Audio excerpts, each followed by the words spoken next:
kontento na ginawang alkansya ang PhilHealth natin. Noong 2025 January, ang ginawa sa budget ng PhilHealth ay ginawa zero. Zero. Makatarungan ba yun? Lahat tayo nag-aambag sa PhilHealth. Yung ambag ng gobyerno, tinanggal nila.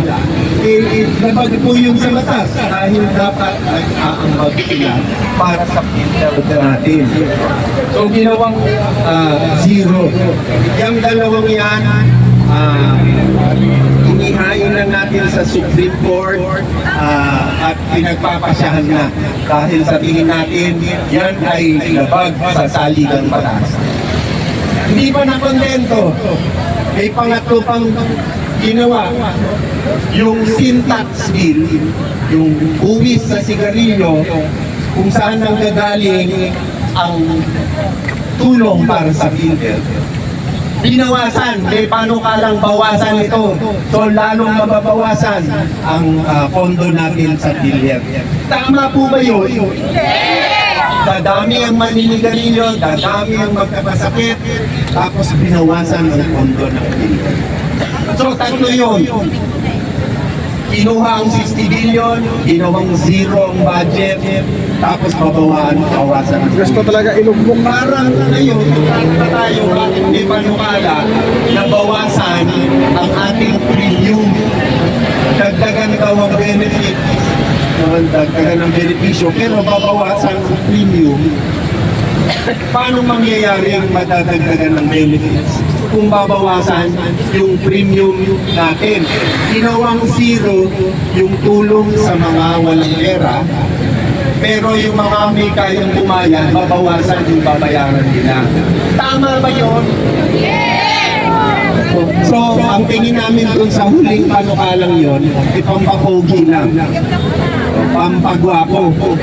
So, kinuha, winasak ng PhilHealth funds natin, sila pa ang gwapo. So kaya kailangan natin tutulan ito.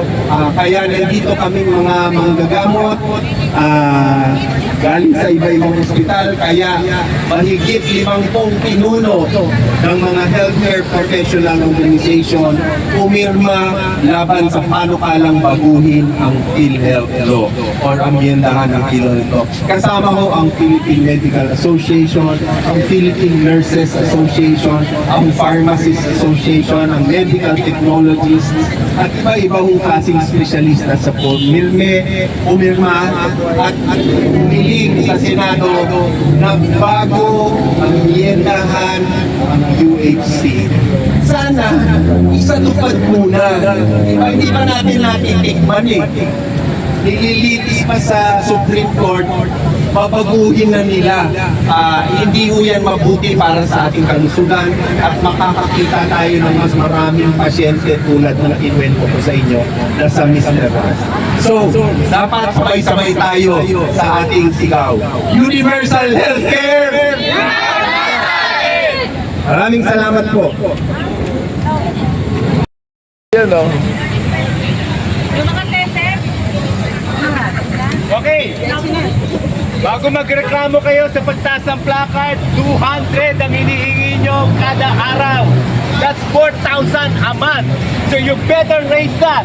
Dagdag sahod! Isa batas! Isa batas! Dagdag sahod! Isa batas! Isa batas! Dagdag sahod! Isa batas! Isa batas! Hindi kayo naririnig ni Cheese!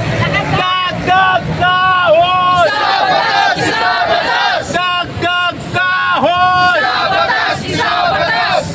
Pasok tayo sa loob. Okay yan, sir. Mamatcha lang tayong gano'n, tapos nakarapin tayo. Ang sabi pa naman yung PNP kanina, hindi mo magugulo. So 11 pa yung mga magugulo. Check natin ito sa pero. Cheese, Escudero. Uy, binababa mo na. Escudero! Igalaw ang baso!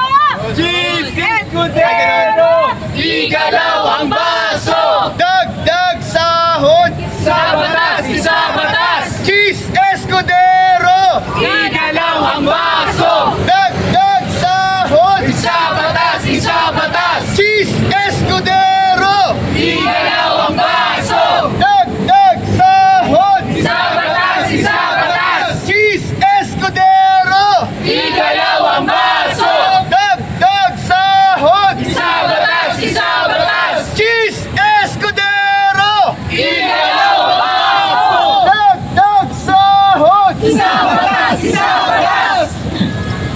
Ayos na.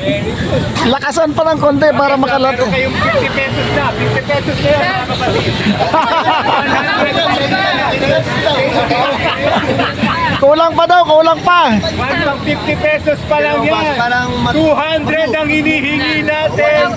Pang 50 pesos pa lang ang ginawa natin. So, isa pa uli. Oh, magwa 100 na. Dagdag sahod! Sa batas, isa batas! Dagdag sahod! Isa batas, isa batas! Ang hindi sumigaw, walang 200. Dagdag sahod! Isa batas, isa batas! Dagdag sahod! Isa batas, isa batas! Cheese Escudero! Igalaw ang baso! Cheese Escudero! Igalaw ang baso! Dagdag sahod! Isa batas, isa batas! Dagdag sahod! Isa batas, isa batas! Okay. So, 100 na mga kapatid. 100. Kailangan na namin ng kulang na yung buhay. Depende sa ano chanting na yun Just galing kami doon. Oo nga, okay lang. Kaya mo sila magmarcha dito. O, di ba? Dalawa na kami. Dito kay Sarah itong kami kasi niya. Hindi, may ano doon eh. May pumaparan na guide eh. O, dito na kayo. Oo nga kami rin eh. Latlat lang, latlat. Ano itong chanting na yun?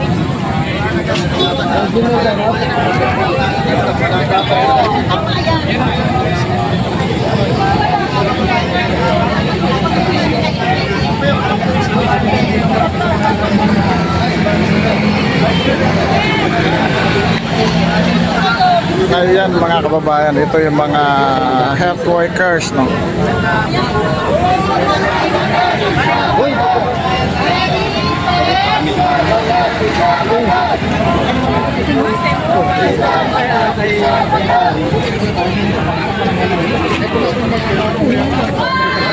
Ito po yung sa health worker, no?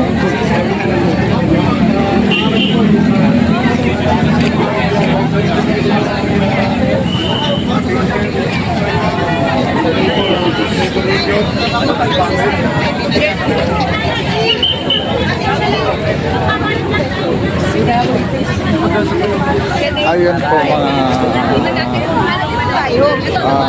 kababayan natin. Ay, ma'am, sandali lang ma'am. Ay, sorry po. Oo. Kasi yung universal healthcare, yung PhilHealth, ambiental, sa tayo. Ang mga informal workers, bigay magbayad para makapag-avail. Informal workers, kaya hindi ka dapat. Kailangan magbayad. Ayan po mga kababayan natin. no? Kasi nga sinira ang budget nila last year, di ba? Kaya ngayon, bigay nila para makapag-reserve ka, lahat ng babayad ka kahit bagay na halaga. Wala nang libre. So kaya ngayon, likhaan kailangan Ayan po mga kababayan natin. Ito po, bukod ito sa mga kababayan natin na Kuano, na gaya ni Kuano sa bayan ng bukod ito. Kasama tayo dito kasi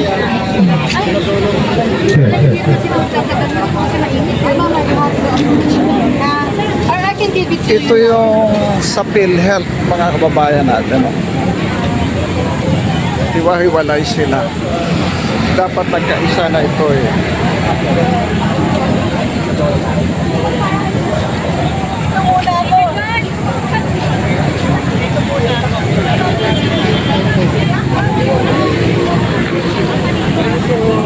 Ayan po mga kababayan natin.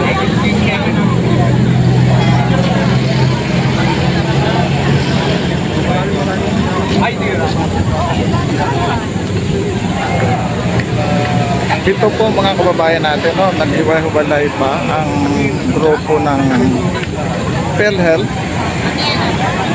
at ang grupo ng Universal Health Care Loan. Ayan po mga kababayan natin.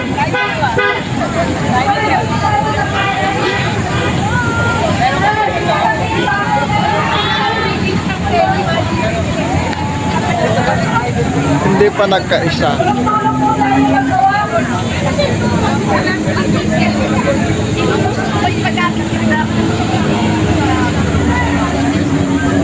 Nagwatak-watak pa kasi.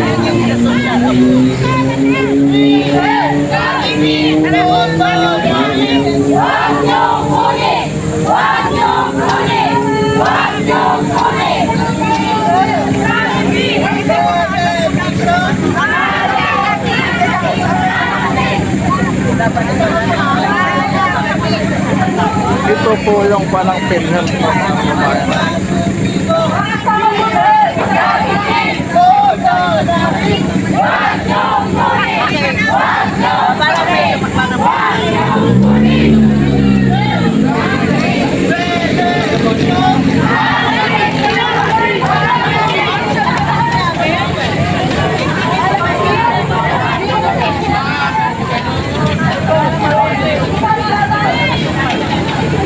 Ayan po, iba't ibang grupo pala ito mga kababayan natin.